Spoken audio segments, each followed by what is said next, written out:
কালের বিবর্তনে পরিবেশ ও আত্মীয়তার সম্পর্কেও দেখা দিয়েছে ভিন্নতা।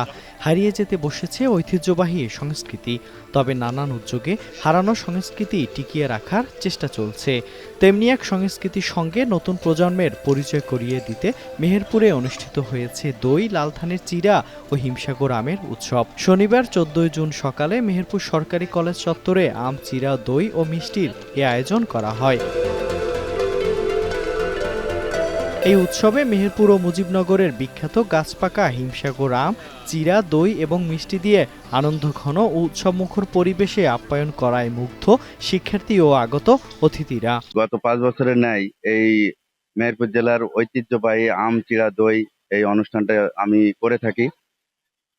প্রতিবারই মেহেরপুর সরকারি কলেজ মাঠে এটা আয়োজন করা হয়ে থাকে। যাতে ঈদের পরবর্তী মিলনে এটা আয়োজনটা করে থাকি, কারণ অনেকেই মেহেরপুর জেলার বাইরে থাকে, তারা বাইরে থেকে আসে এবং সকলেই এই অনুষ্ঠানটা অ্যাটেন্ড করতে পারে। মেহেরপুরের ঐতিহ্যবাহী খাবার আম, চিড়া, দই এবং মিষ্টি, যেটা পদ্মপাতায় প্রত্যেক বছর আয়োজন করে থাকি। এবছরও আমরা সেটা আয়োজন করেছি। মেহেরপুর জেলার 3টে উপজেলা থেকে বিভিন্ন এলাকা থেকে লোকজন এসছে আমাদের মেহেরপুরের ঐতিহ্যবাহী খাবার আম, চিড়া, দইয়ের উৎসবটি পালন করার জন্য। আমরা প্রত্যেক বছর মেহেরপুর সরকারি কলেজ পালন করে থাকি, এবারও সেটা করছি। এবং মেহেরপুরের বিভিন্ন প্রান্ত থেকে বিভিন্ন শিক্ষক, বিভিন্ন সরকারি কর্মচারী, মানে বিভিন্ন গোত্রের মানুষ, স্টুডেন্ট, পেশাজীবী, রাজনীতিবিদ বা আইনজীবী, মানে সকল স্তর, ব্যবসায়িক সকল স্তরের মানুষ, সাংবাদিক আমাদের সাথে যুক্ত হয়েছেন। তো এই উৎসবটা আমরা আগামীতেও যেন আরো ভালোভাবে করতে পারি। মূলত মেহেরপুরের ঐতিহ্যবাহী হিমসাগর আম এবং গিয়াসের মিষ্টি, চিড়া, দইয়ের উৎসবটাকে আমরা তুলে ধরার জন্য মেহেরপুরে যে আমরা এটা বারবার পালন করি। একটা সময় এই মৌসুমে আমন ধান উঠলে বাড়ি বাড়ি নতুন ধানের চিড়া, বাগানের আম ও বাড়িতে বসানো দই মিষ্টি দিয়ে জামাই আপ্যায়ন করা হতো। সেই ঐতিহ্য বাঁচিয়ে রাখতেই এই আয়োজন বলে জানান আয়োজকরা। মেহেরপুর জেলা বা বাংলাদেশ থেকে আম, দই, চিড়ের যে উৎসব, এই উৎসবগুলো প্রায় বিলুপ্তর পথেই।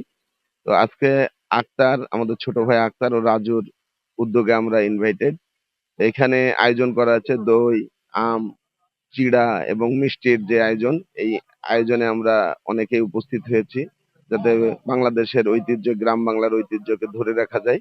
সেই হিসাবে এখানে আম, দই, চিড়ের ইনভাইটেডে আমরা উপস্থিত হয়েছি। ছোট বড় সব রকমের ধরনের মানুষ আছে, খুব সুন্দর লাগছে। আজ আমরা উপস্থিত হয়েছি মেহেরপুর সরকারি কলেজ প্রাঙ্গণে, যেখানে আমাদের বাঙালির ঐতিহ্যবাহী আম, চিড়া, দই, মিষ্টি, সেই আম, চিড়া, দই, মিষ্টি নিয়ে আমরা বাঙালিরা উজ্জীবিত। আমরা জানি আমাদের বাঙালির ঐতিহ্যবাহী হচ্ছে এই চিড়া, যেখানে শুধুমাত্র খাবারই না, এটা একটি আমাদের বাঙালির ঐতিহ্য। যেখানে দেখতে পাচ্ছেন আমার অলরেডি 1 প্লেট প্রায় শেষ, আবারও আমি খাবার শুরু করছি।